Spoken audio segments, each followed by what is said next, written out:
Voilà, j'ai été rapide, superficiel et négligent. Vous allez m'aider en me disant tout ce qui est encore à préciser. Or, ma science concernant Théodore Hecker n'est pas très grande, mais je ne suis pas le seul dans ce cas, personne. Il n'y a pas de travaux sur Théodore Hecker, il n'y a rien. Pas beau. Si? Rien. Donc, nous... Voilà. Il y a le... Et encore, donc si quelqu'un veut éditer le journal de Théodore Hecker, s'il y avait un éditeur dans la salle... Oui, donc il pourrait se préoccuper d'éditer le journal de Théodore Hecker. Je me porte volontaire pour en faire la préface.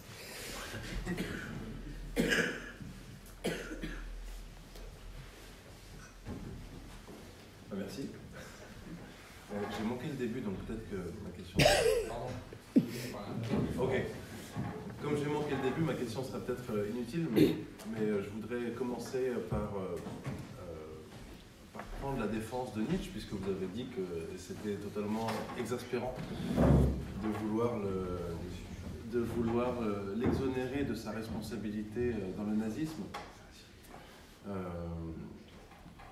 Je pense qu'on peut dire que, d'abord, c'est assez bien documenté que la responsabilité de sa sœur est immense dans le caviardage des textes qui ont servi au nazisme, que sur la question du destin, Nietzsche a fait tout son possible pour transformer l'idée très allemande et schopenhauerienne du destin en quelque chose d'intelligent, et qu'il l'a fait en travaillant notamment sur la figure du Christ, qui constitue les pages centrales de l'Antéchrist, où il essaye d'avoir un rapport très positif à la figure de Jésus pour penser une idée intelligente du temps et du destin.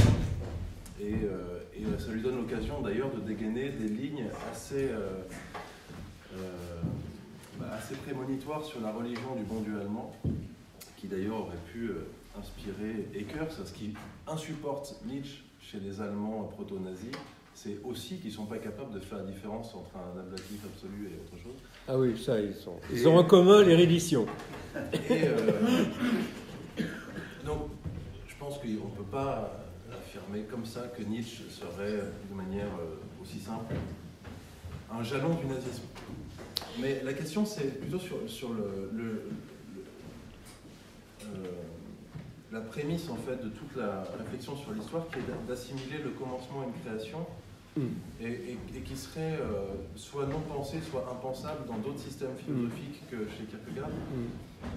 Je ne comprends pas bien ce point, pourquoi le commencement d'une histoire, je comprends bien qu'il soit nécessaire, devrait être pensé comme une création, et pas autrement. Et peut-être une petite précision, ou une demande je serais content de vous entendre un peu plus là-dessus, sur Marx.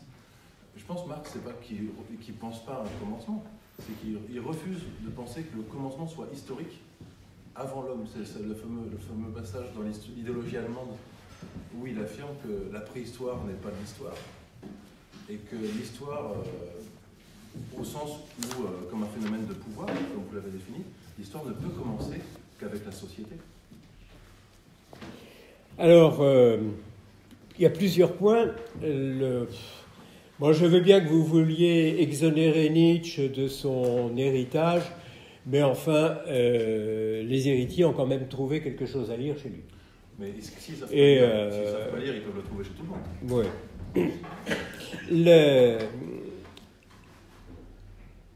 La spécificité de l'idée de création. Pourquoi j'ai dit, peut-être trop rapidement, parce que la question est vraiment difficile, si on pense un commencement, on pense une création. Alors, on comprend, tsum pif, à peu près que si on ne pense pas de commencement, on est obligé de penser à un indéfini qui, du coup, fait qu'il n'a encore jamais commencé.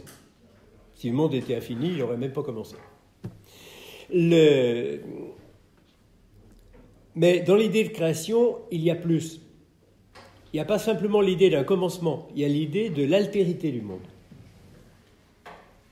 C'est-à-dire que la création se distingue d'un panthéisme se distingue d'un émanatisme, de quelque chose qui ne penserait pas à l'altérité du monde, ou alors qu'il a...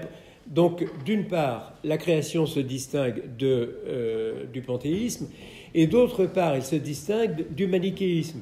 C'est-à-dire que le monde est autre, mais qu'il soit autre que Dieu ne signifie pas qu'il soit mauvais. L'altérité du monde n'est pas le signe de sa malédiction. La finitude n'est pas identique au mal. C'est un point tout à fait essentiel. Et donc, s'il y a une histoire du mal, elle ne peut venir que de la liberté. Donc, le point difficile que les métaphysiciens n'arrivent pas à penser, c'est pas seulement l'idée du commencement, c'est l'idée de l'altérité du monde. Et que cette altérité comporte... Alors, il y en a un qui a essayé de le penser, qui l'a quand même bien pensé, c'est Hegel, quand il dit « La plus haute puissance est celle qui est capable de créer son autre ». Voilà.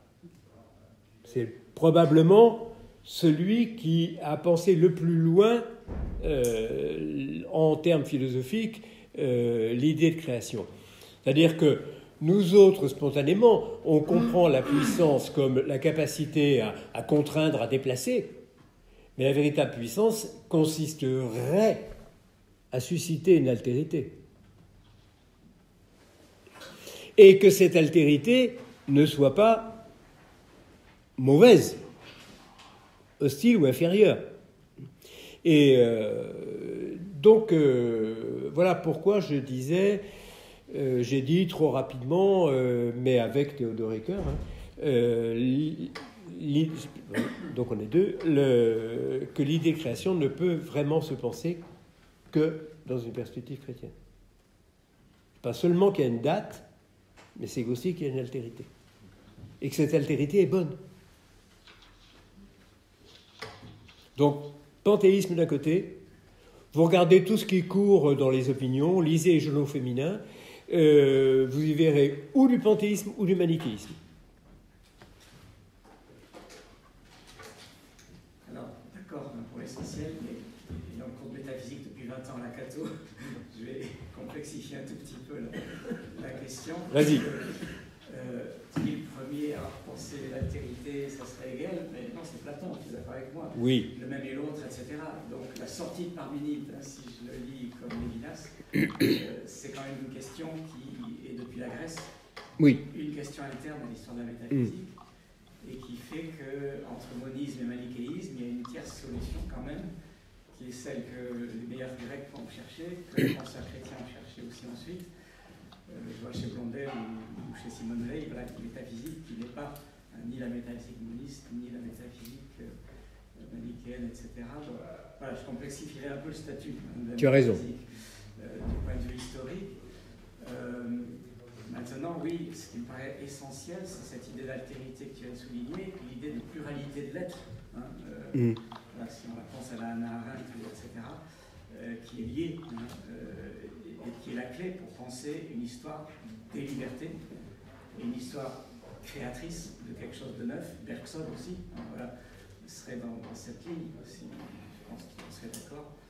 Donc voilà, c'est pour dire qu'il y a une pluralité de penseurs qui ne reviennent pas forcément exactement au même modèle, parce que Kierkegaard est très grand, mais il n'est peut-être pas le seul.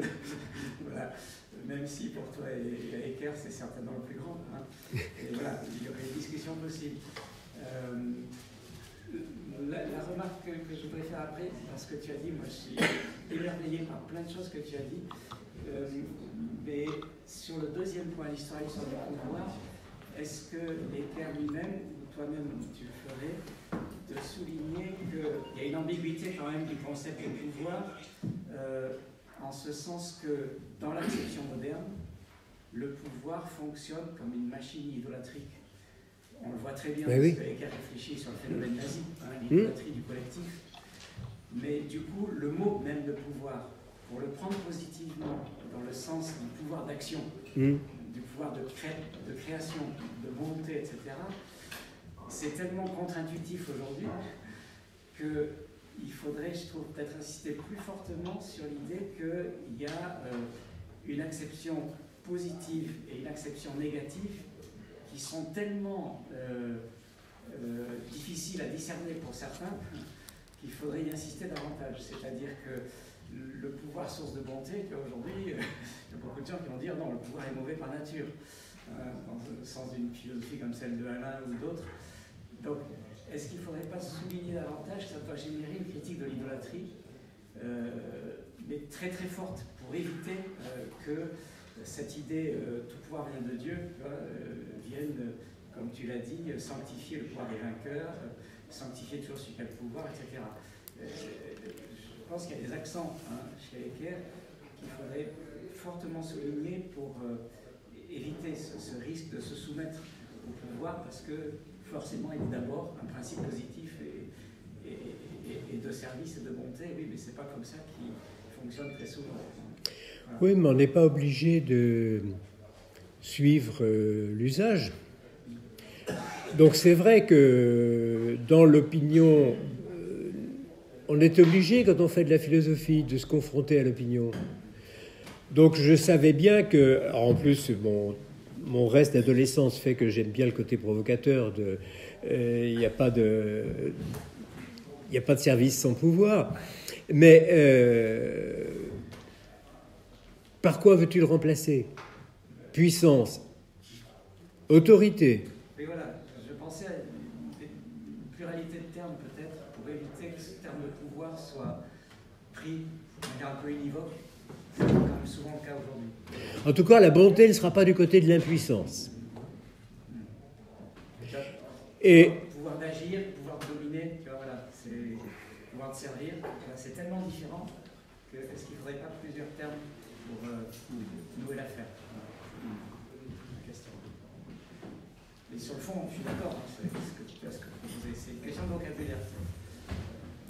oui, mais bon, c'est vrai qu'on est obligé de négocier avec l'opinion, mais moi, je ne vois pas bien par quoi le remplacer, et je trouve bon qu'on dise à quelqu'un, tu sais, mon enfant, dans la vie, si tu n'as pas de pouvoir, tu ne rendras pas de service.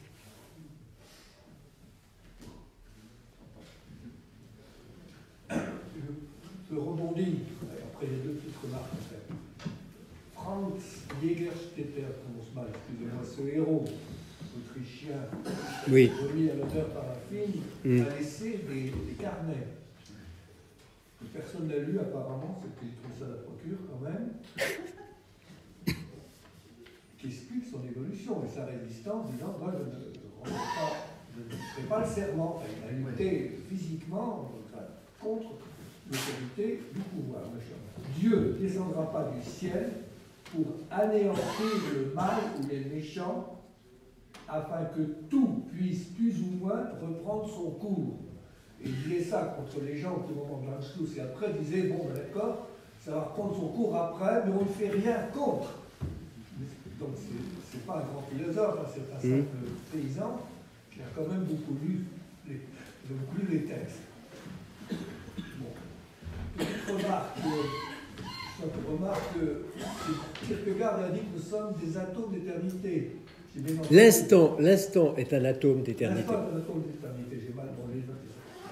Ça me semble revenir relié à Dostoïevski qui décrit sa mort dans son journal dans l'idiot, où il explique que chaque instant qui le sépare de sa mort, des 10 secondes, 5 secondes, sont des instants d'éternité, mais Kierkegaard et Dostoïevski n'ont pas pu, pour des raisons historiques, se connaître, semble-t-il. Non. Et troisième point, là je redescends un peu à terre, si Hecker est un penseur de l'incarnation et de l'histoire, l'incarnation, nous sommes incarnés, nous existons. Il a eu quand même des disciples, mais je n'insisterai pas là-dessus, des jeunes gens et jeunes filles de son temps qui se sont incarnés dans l'histoire. Ça s'appelle, il a quand même été le conseiller, le gourou, on sait comme on veut, de la rose blanche. Voilà, un des inspirateurs. Voilà, profond. Oui. qui a laissé sur eux une trace importante et qui précisément... Alors, on a un texte de Sophie Scholl qui dit l'impression que cet homme a produite sur elle, mais comme dans leur correspondance, ils sont extrêmement discrets sur leurs engagements, pour des raisons qu'on imagine, on ne sait pas quelle est directement l'influence qu'a eu Theodor Hecker. Ce qu'il y a de frappant dans l'histoire de Hans et Sophie Scholl, c'est que parmi eux, il y avait un professeur de philosophie. Dans la Rose Blanche, dans la comment ça s'appelle ? Je l'ai noté. Le troisième qui a été exécuté le même jour était... C'est pas le même jour, en fait. Oui. Et c'est tous curieusement des philosophes catholiques. C'est ça qui est très étonnant. Ce professeur de philosophie, non, ils sont opposés à lui au moment du tract, car il était resté un peu national. Enfin, voilà. C'est un peu compliqué à expliquer, j'ai pas le temps. Mais alors qu'avec Hecker, ils ne se sont pas opposés à lui, il y a même une dévotion extraordinaire de Sophie, disant, c'est le fameux texte que vous envoyez. Oui. Il dit ses paroles, son visage m'a beaucoup impressionné, et quand il les réconforte, quand l'Antéchrist semble planer au-dessus de l'Allemagne, 15 jours avant leur mort. C'est un texte que vous envoyez, donc je vais répéter. Mais ça, bon, peu importe, je veux dire simplement que Hecker n'a pas simplement été un philosophe en chambre, ou en laboratoire, il a eu une influence réelle. Et alors, le troisième point, puisque, bon, il y a quelqu'un qui en 1946, un jeune séminariste qui revenait de la guerre, qui à Munich lisait un livre de Hecker sur Newman et qui dit « Enfin, je respire ». Ce jeune séminariste, vous connaissez tous, il a béatifié, ou canonisé d'ailleurs Newman. Parce que Hecker avait traduit Newman et introduit, plus que traduit, il avait introduit Newman en Allemagne. Ainsi, mais ça, vous savez de quoi, quelques arts aussi, il a introduit en Allemagne. C'est comme ça qu'Hecker s'est fait connaître, comme celui qui a introduit. Et ce jeune séminariste s'appelait Ratzinger. Oui, Ratzinger. Vous avez oublié de donner son nom. Et on peut lire le texte de Sophie Scholl, évoquant Theodor Hecker. Ces paroles tombent lentement comme des gouttes que l'on voit s'accumuler à l'avance. Elles tombent au plus profond de cette attente avec un poids immense.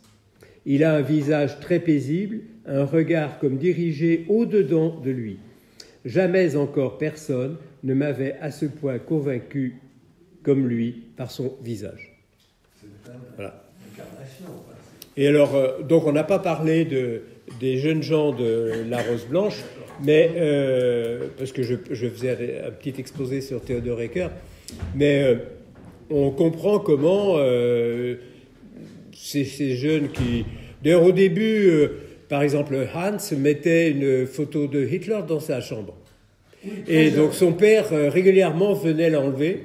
Ah, c'est sa sœur aînée. Sa sœur qui raconte ça. Les deux, c'était des adolescents en révolte contre leur père. Très curieux. Voilà.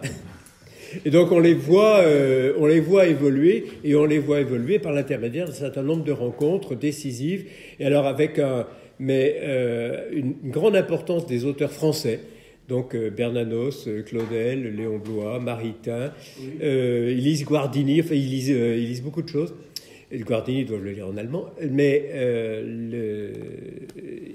c'est des jeunes gens, c'est des gamins, hein, dont la culture s'approfondit et façonne le cœur, vraiment. Et jusqu'à l'engagement assez imprudent au bout du compte, mais bon. Je voudrais quand même préciser que l'engagement fut plus physique, on le dit. Hein. Il badinonnait les monuments de slogans hostiles à Hitler 15 jours avant l'arrestation. Sophie Scholl disait calmement, ça lui inspirait d'autres. Moi, je prends un revolver, je n'hésite pas à le descendre. Enfin, ce n'était pas simplement de la méditation, hein. C'était un engagement physique. Enfin, ils appelaient au sabotage et tout ce que cela comporte. Et Sophie Scholl refusait qu'on envoie des gants fourrés aux soldats allemands en Russie qui avaient froid. Enfin, c'était quand même un engagement. Hein. Parmi lesquels il y avait ses frères quand même. Il y avait un de ses frères, oui, mais ça se passe. Oui, bon, non, je ne vais pas en parler là, mais je veux dire, c'est pas un engagement, non incarné, un engagement comme ça, et penser de bonnes choses. Non, c'est pas de braves petits. C'est pas des braves petits, c'est des gens qui ont mis de la chemise, enfin, maximum. Enfin, bref.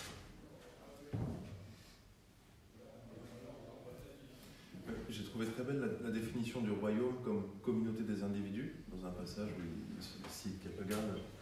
Et je voulais savoir s'il pensait quand même positivement la place des peuples dans l'idée de royaume, ou pas? Ou est-ce que ça fait partie de ce qui reste des philosophies de l'histoire et de Hegel dont il faut se débarrasser?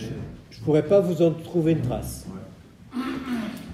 Je n'en sais pas assez pour savoir si ma réponse est juste, mais il ne mentionne pas tellement la vocation des peuples, il mentionne vraiment les individus.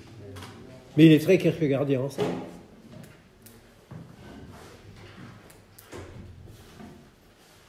Allez, ben on va terminer nos travaux. Je crois que quelques provisions nous attendent.